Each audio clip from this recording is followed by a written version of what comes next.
birakabaho inkongoro n'umugati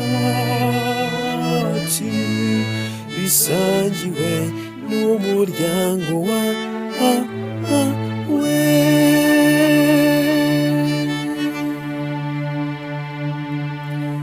Ibyiza Uhoraho yangiriye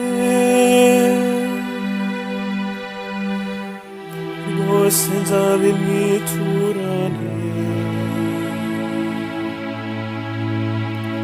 nzashyira ejuru inkongoro y'umukiro,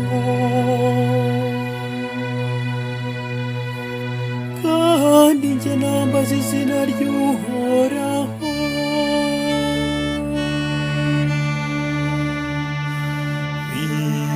Birakabaho inkongoro n'umugati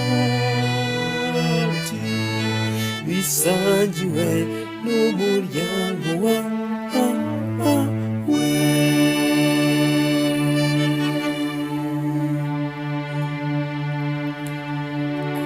Koko Uhoraho ababazwa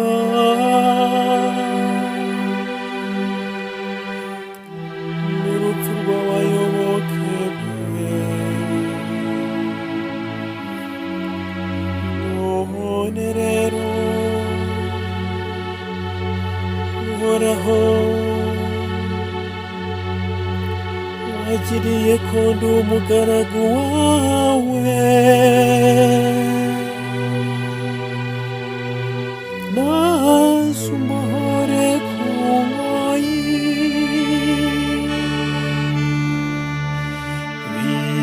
Birakabaho inkongoro n'umugati bisangiwe n'umuryango wawe.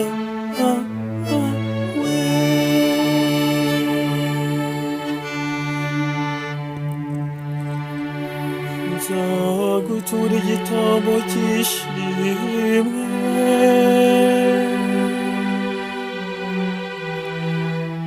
kandi njye niyambaza izina ry'Uhoraho.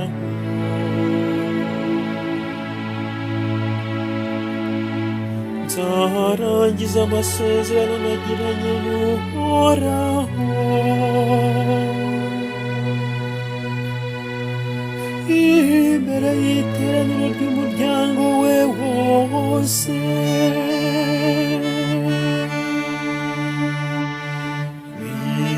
Birakabaho